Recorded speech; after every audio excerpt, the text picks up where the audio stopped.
Michigan State Police are basically saying stay the heck away from this area. They say it is very dangerous. There were several schools, Duval Elementary and about 2 other schools, I believe, that were on lockdown during the school hours. This is, again, a very active and dangerous situation. We also can tell you that we did speak exclusively with a man inside the hotel who says he's a guest there. He was sleeping. This person says he was woken up by gunshots, heard several shots, and then he heard a woman screaming. And then this person in the hotel says he heard someone who he believes to be the suspect say, "I need to get a hold of my lawyer." That's what he told us.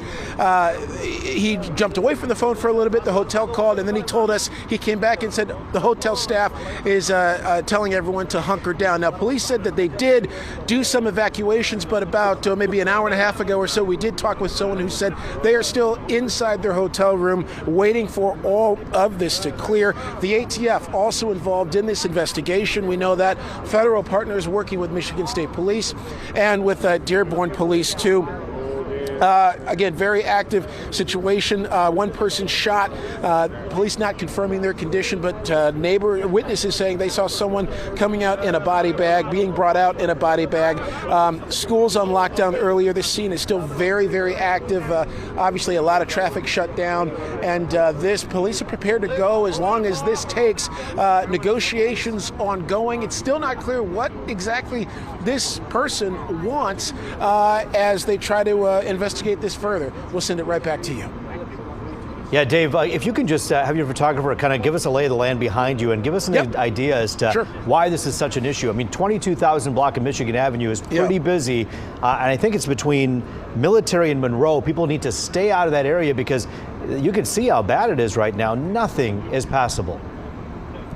Yeah, that's absolutely right. You know, for people who are, police have even tried to get the people who live downtown to stay inside, but a lot of people coming out, taking a look. But you're absolutely right. I mean, this is a very, if you know downtown Dearborn, a very confined area. You have the Hampton Inn where this whole situation is happening, where the suspects hold up. You have a Huntington Bank. You have restaurants here. I mean, everything is in very close proximity. There are schools here. I did talk with a staffer at the Duval Elementary School. They said they were on lockdown, but they were secure. Yeah, absolutely right. I mean, there's a reason why cops don't want anyone in this area. They don't know who this suspect possibly on the 3rd floor could aim at. We know one person was shot. We know this was a dispute, according to the Dearborn police chief, over money between the hotel staff and this suspect. That's all we know. We don't know exactly much more about that. We're not sure who exactly that person was who was shot, whether they're staff at the hotel or not. But this, very active, very dangerous. In the words of Lieutenant Shaw with the Michigan State Police, nothing to see here. He says that's a cliche they use a lot of times, but they don't want anybody else getting hurt. Public safety is absolutely number one, and cops are working actively to get this under control, to get this person in custody, and to try to restore normalcy here that hasn't been in place since maybe after 1:09 p.m. is when I think the call came in. Rube. Yeah, 4 hours later, we still wait as this negotiation team continues the work that they do each and every day. As Dave continues to do his work, letting us know what he finds out. We'll be checking in back with our crews out on the scene throughout the evening. Dave Kinchin for us live. Thank you. And yes, right now we are going to continue our live team coverage. Fox 2's Camille Amiri is also live at the scene. And Camille, where are you in relation to Dave, and what are you seeing from your vantage point? Yeah, I'm not very far away from him, but I'm gonna actually step out of the way so you can see where we are. I'm gonna have my photographer, Aaron Bryant, kind of pan up. So we're actually very close to the hotel. Obviously, we are allowed to be this close because police do not believe that we are in danger. Now, we know that he is in that hotel and we know he's contained. So we don't know if he's in a room contained on the other side, but for whatever reason, the police have let us be this close. And we know, after covering hundreds of barricaded gunman situations throughout my career, I know that they do not let us close if they think that there's any danger at all to our safety.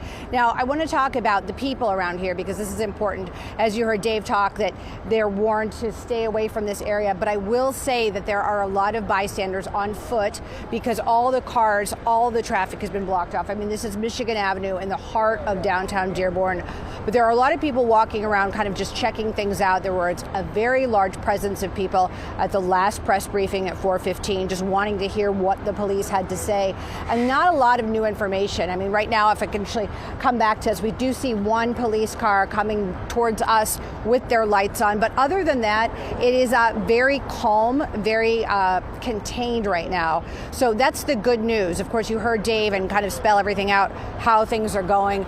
I also want to point out that the businesses are all closed. They all have signs up saying we're closed for the day, a police situation, come back tomorrow. So obviously no traffic here as far as people frequenting the businesses, but a lot of people on foot wanting to see what's going on, because this stuff doesn't usually happen in downtown Dearborn at a hotel. So a lot going on here. Of course, we're going to stay out here all night and bring you the latest as soon as we get it. Reporting